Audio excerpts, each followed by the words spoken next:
Kenapa sih tidak pernah tahu ya pada hukum alam?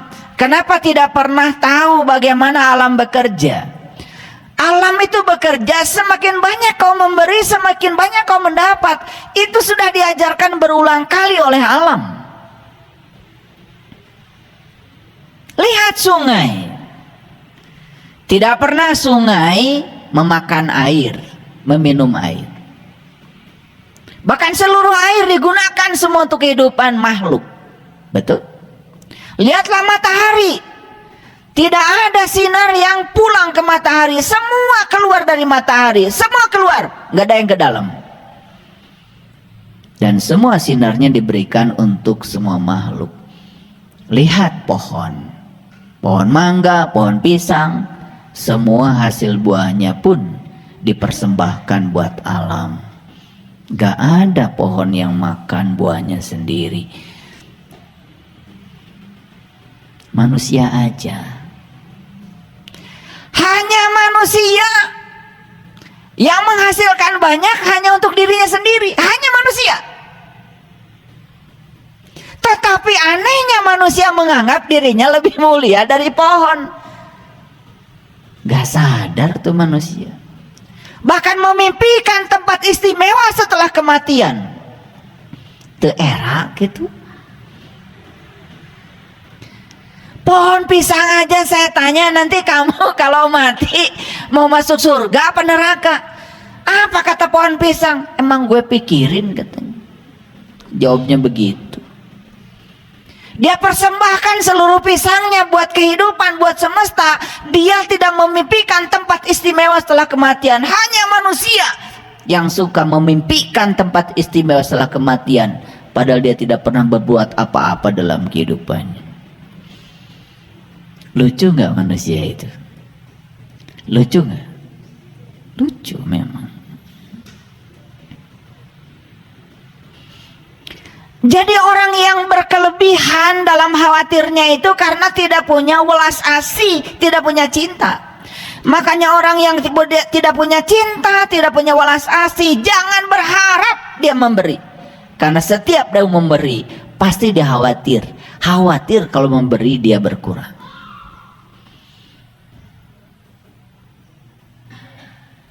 Ya. Saya pernah cerita sama kalian. Anak saya diterima di sekolah, di perguruan tinggi.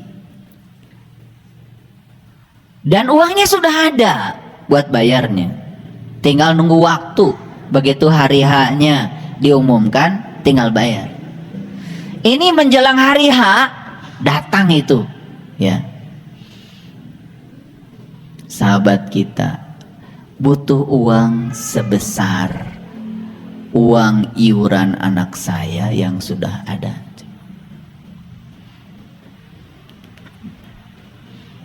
Diapakan tuh uang?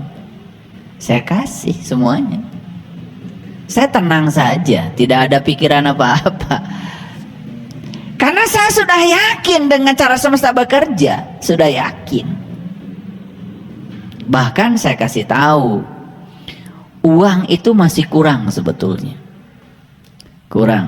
Jadi butuhnya 66 juta, uangnya baru ada 50 juta. Udah gitu yang 50 juta dipinjem lagi. Jadi masih kurang 16 juta, yang 50-nya dipinjem. Coba, berani nggak bermain-main dengan Allah?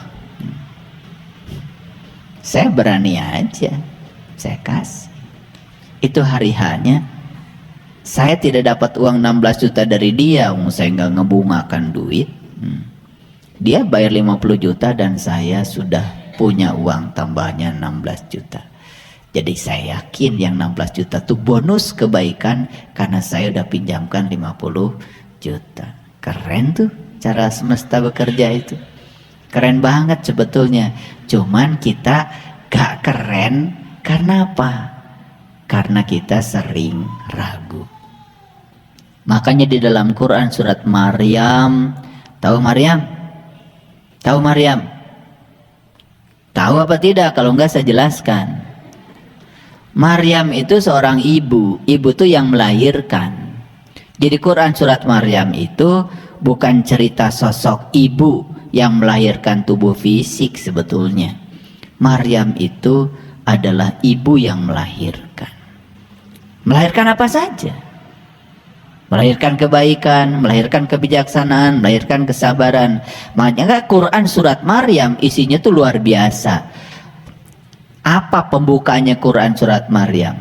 Pembukanya adalah Kaf, Ha, Ya, Ain, Shad. Apa artinya? Hanya Allah yang tahu.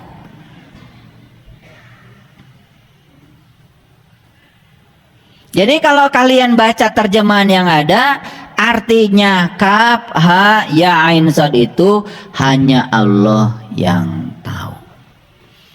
Izin saya mengartikan itu.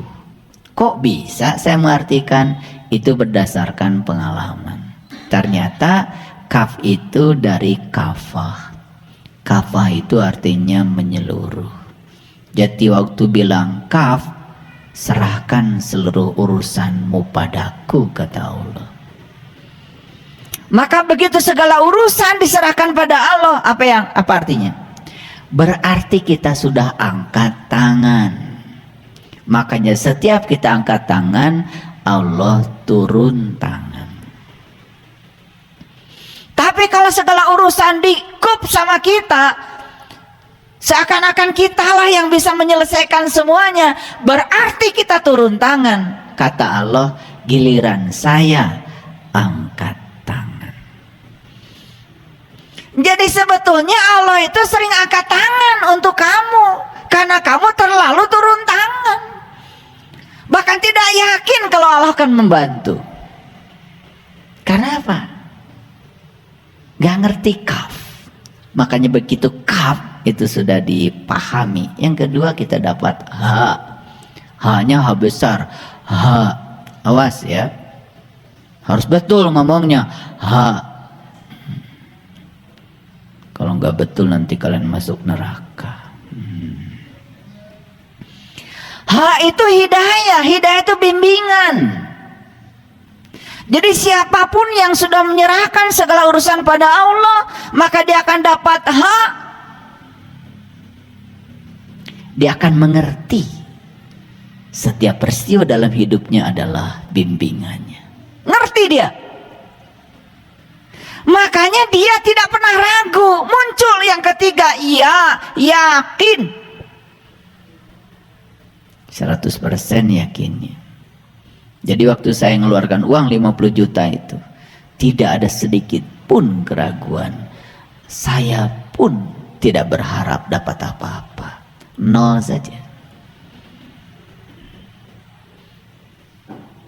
Saya sering sekali sebetulnya ya bermain-main seperti itu. Saya bukan bergurau. Saya cicil mobil di leasing itu, ijab kabulnya, ya Allah, ini mobil bukan punyaku, ini mobil milikmu, hanya ketitipan hak guna pakai sepanjang aku ada, gitu aja. Karena ini mobil milikmu, tolong dong engkau yang bayar bulanannya, gitu. Baru saya tanda tangan. Makanya saya bilang sama petugas leasing, tolong didebit aja tiap bulan tanggal berapa.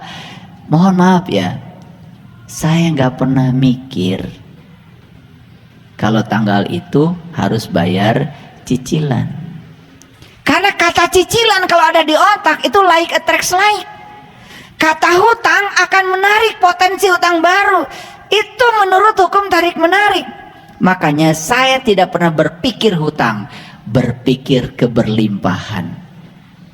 Sampai-sampai ya itu utang udah lunas, saya lupa ngambil BPKB. Saya ditelepon, Bapak ini kok BPKB nggak diambil-ambil? Iya ya, emang udah lunas? Udah Pak, dikirimkan itu. Karena memang mereka pakai sistem, jadi tidak mungkin ngedebit terus. Begitu 48 kali selesai, Karena sistemnya begitu. Udah, saya ambil ke sana. Begitu diambil, langsung saya ditawari. Bapak mau pinjam lagi? Gitu. Luar biasa ini diajarin ngutang lagi. Ketika kata utang, kata cicilan ada di sini, maka kita akan menarik kata utang baru di luar diri kita. Dan saya percaya dengan like attracts like, hukum tarik menarik. Silakan kalian praktekkan. Tetapi jangan main-main. Kalau keyakinanmu masih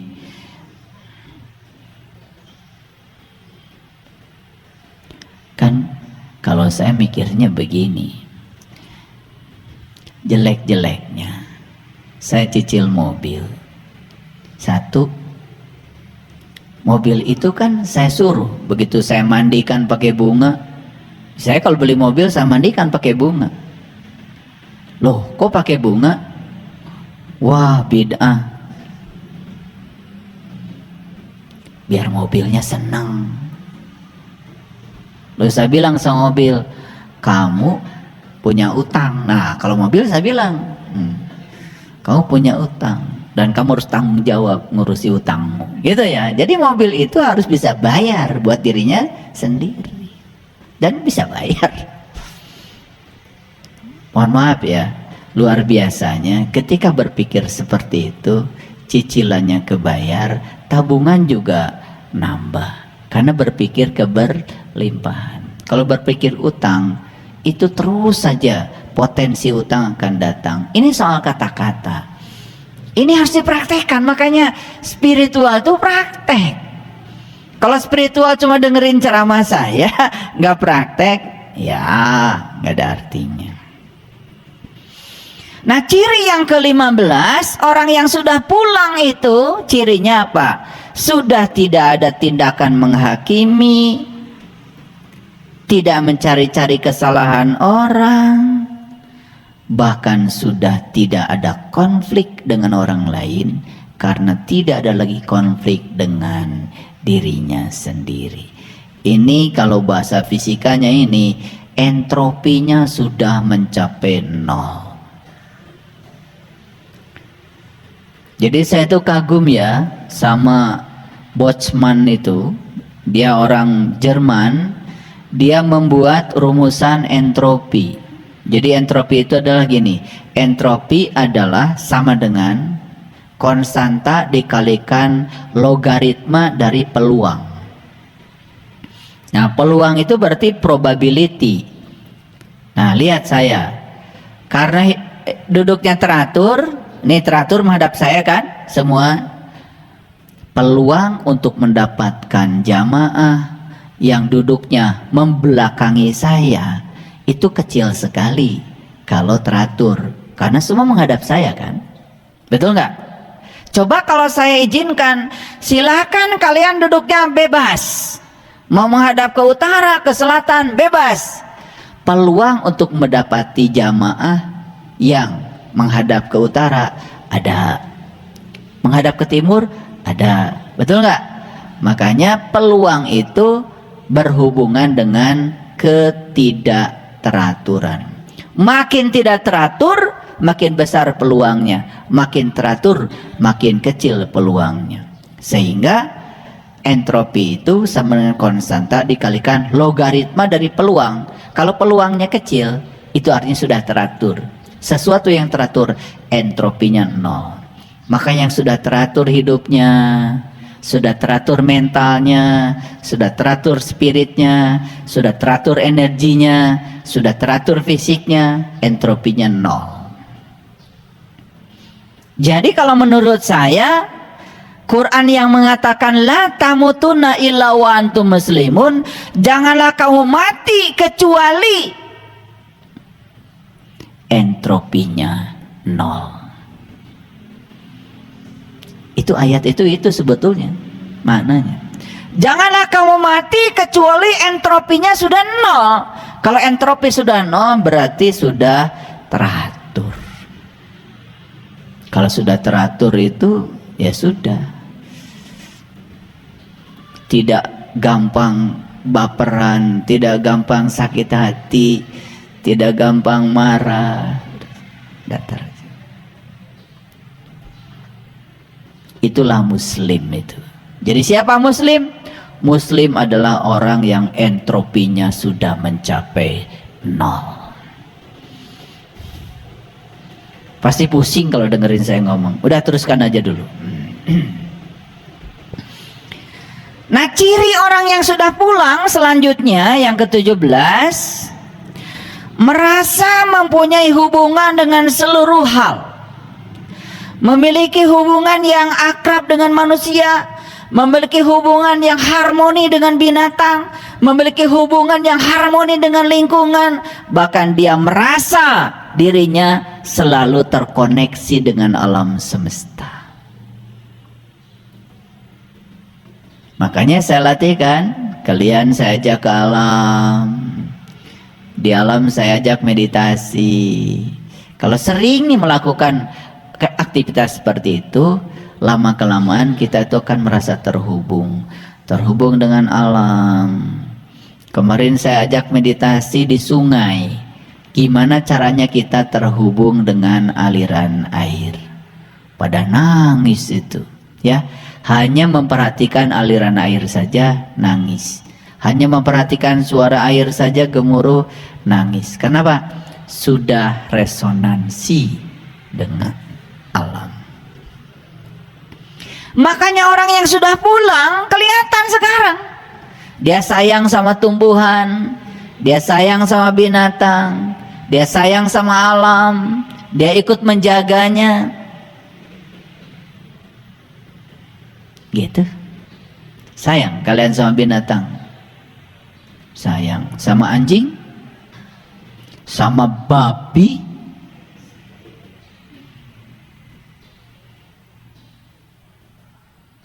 babi itu kan ciptaan Allah, makhluk bukan?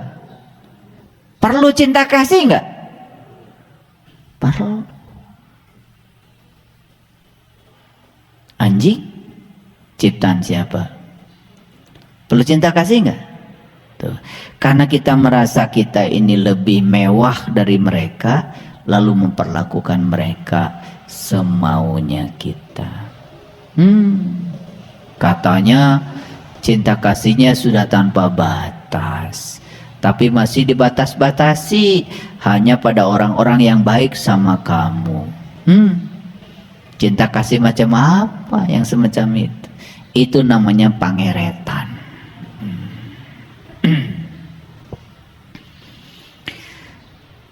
Yang ke-19, ciri orang yang sudah pulang, dia merasa dekat dengan alam, sangat dekat dengan alam. Kenapa? Karena dia sadar kalau dia dengan alam itu sama. Masih ingat gak waktu saya ajarkan meditasi di sungai, saya bilang air yang mengalir di sungai itu sama sejenis dengan air yang mengalir dalam darahmu. Molekul air yang ada di sungai rumusnya H2O.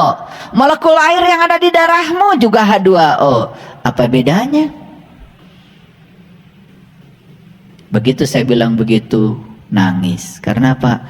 Selama ini kita menganggap seakan-akan tubuh kita ini lebih mewah daripada air yang di gelas. Padahal bukankah tubuh air yang ada di tubuhmu itu berasal dari gelas? Betul? Ini kalau air ini saya minum sekarang, kan jadi darah saya, jadi daging saya. Untung aja air nggak protes. Kamu merasa mewah, bukankah seluruh air di tubuhmu itu berasal dari aku, air yang di luar dirimu? Kok nggak sadar sih?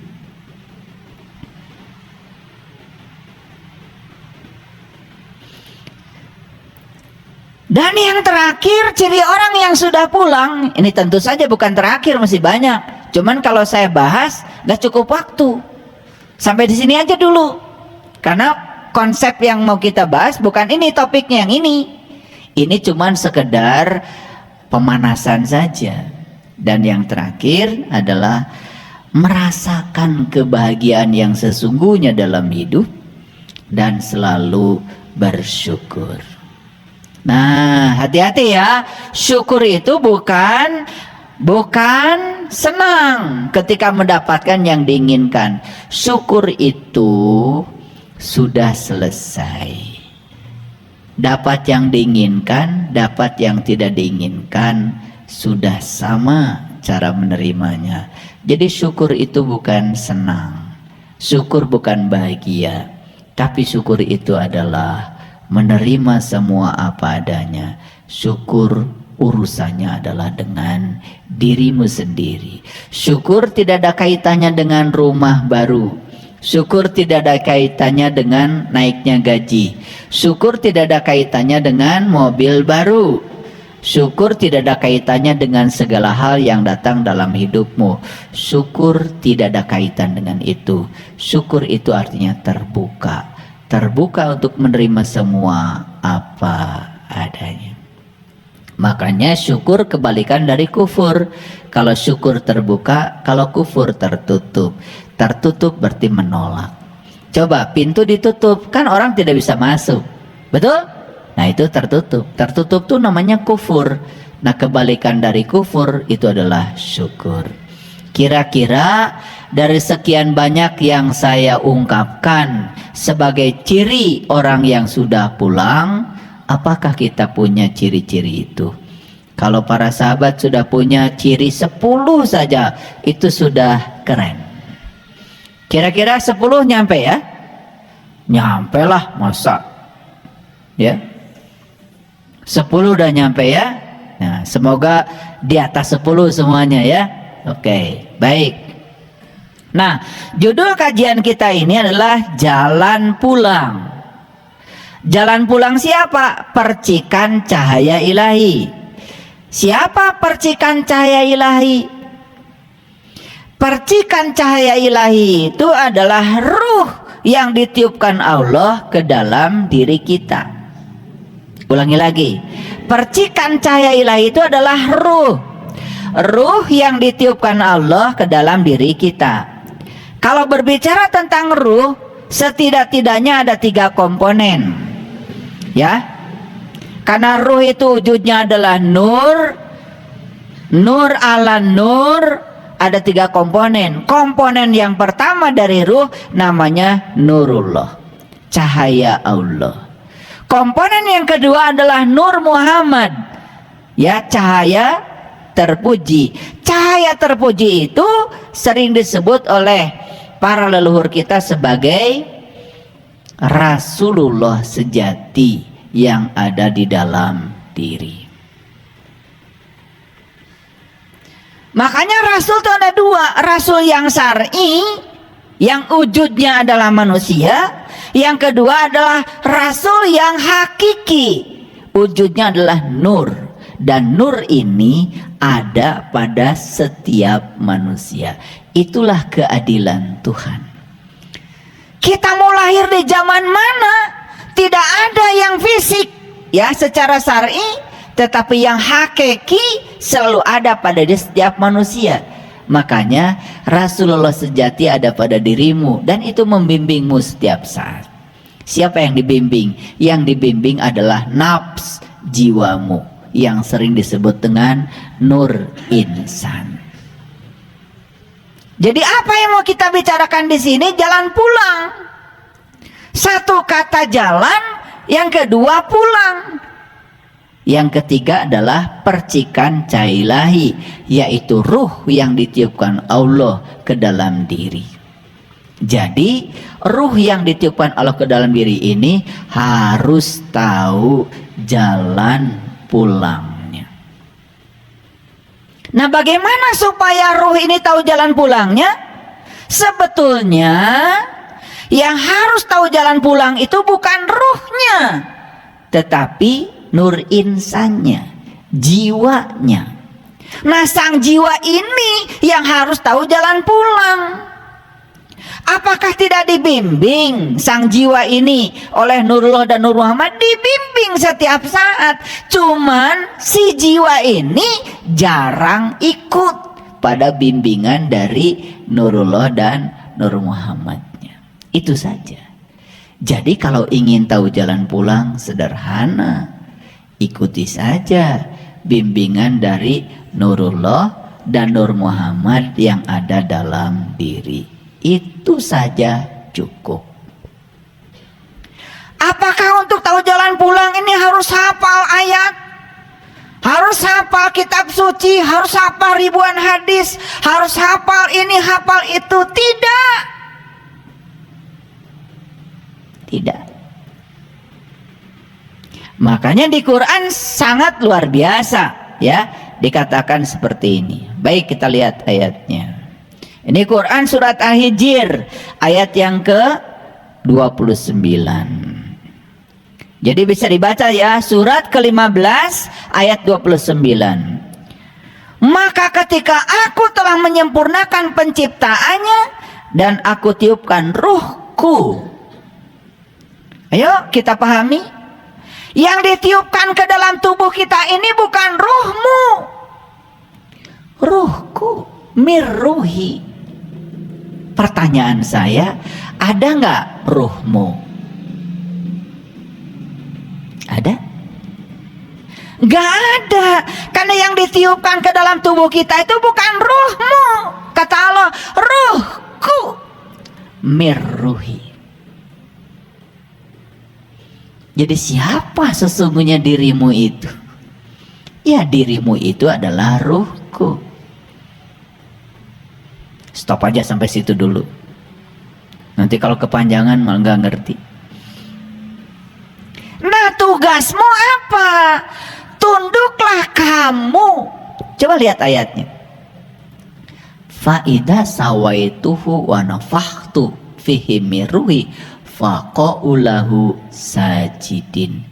Jadi tugasmu adalah tunduk dan sujud kepada ruhku. Ada nggak di sini harus pesantren? Ada nggak di sini harus ini harus itu? Nggak ada. Tugasmu cuma satu, tunduk saja pada ruhku. Pertanyaannya, siapa yang harus tunduk?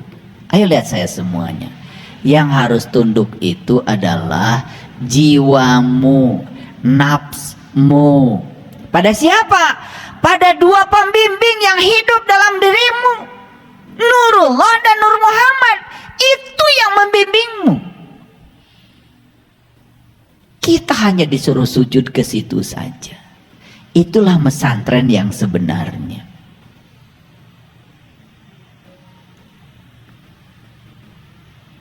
Paham sekarang? Kan kita sudah banyak contoh. Mohon maaf, saya bukan menyepelekan. Orang hafal ini, hafal itu, tetapi perilakunya begitu.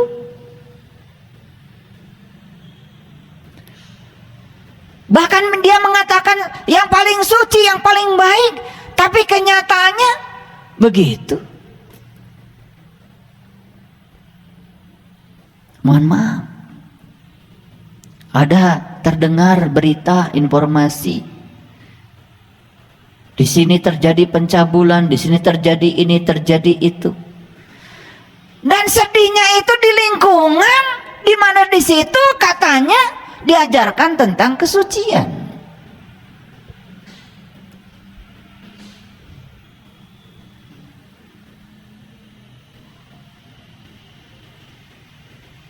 Jadi sederhana saja sebetulnya. Kalau ingin tahu jalan pulang, satu-satunya jalan pulang adalah sujudkan jiwamu pada ruhku. Itu saja. Saya yakin siapapun orang di tempat ini yang selalu mengikuti apa kata diri sejatinya, bahkan tidak hafal ayat, tidak ngaji ini ngaji itu, saya yakin selamat. Sebaliknya, yang hafal ini hafal itu cuman luarnya saja, tetapi dia berkhianat kepada ruhku yang ada dalam dirinya. Itulah yang disebut dengan melanggar dari keselarasan diri dengan diri sejatinya. Gimana, mengerti? Sebelum saya lanjutkan, yuk kita simpulkan dulu. Jadi yang disebut dengan jalan itu jalan pulang. Kalau ruhku ini percikan cahaya ilahi ingin pulang ke tempat asalnya, sederhana kok. Jalannya turuti perintah ruhku yang membimbingmu setiap saat, setiap ruang dan waktu, tidak pernah tertidur, tidak pernah terkantuk. Ikuti saja itu, sudah selesai. Dan saya yakin orang-orang yang selalu mengikuti dan tunduk sujud kepada ruhku yang ada dalam dirinya, gak bisa ini, gak bisa itu, gak hafal ayat ini, gak hafal ayat ini, selamat. Selamat.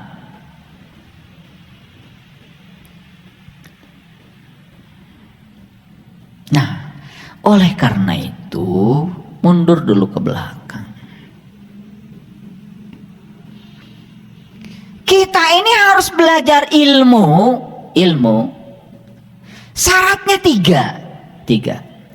Satu, ilmu itu harus memenuhi asas koherensi. Yang kedua, ilmu itu harus memenuhi asas korespondensi.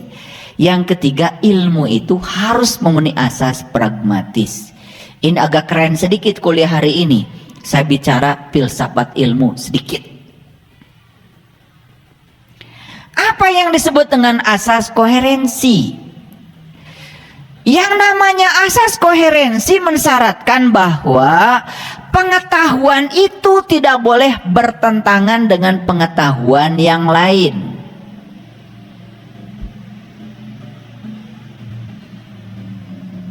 Yuk lihat saya, ada nggak yang bertentangan, pengetahuan yang bertentangan dalam diri kita sekarang? Kita cek sekarang. Dulu kita diajarkan, katanya Allah itu adanya di tempat yang tinggi, betul? Bahkan Allah itu adanya di langit ke-7. Langit ke-7 itu tempatnya tinggi tuh, jauh di sana. Apakah itu ilmu? Cek dulu. Tanya kitab suci. Begitu tanya kitab suci bilang, aku bersamamu, lebih dekat kepadamu daripada urat nadi lehermu. Bertentangan gak?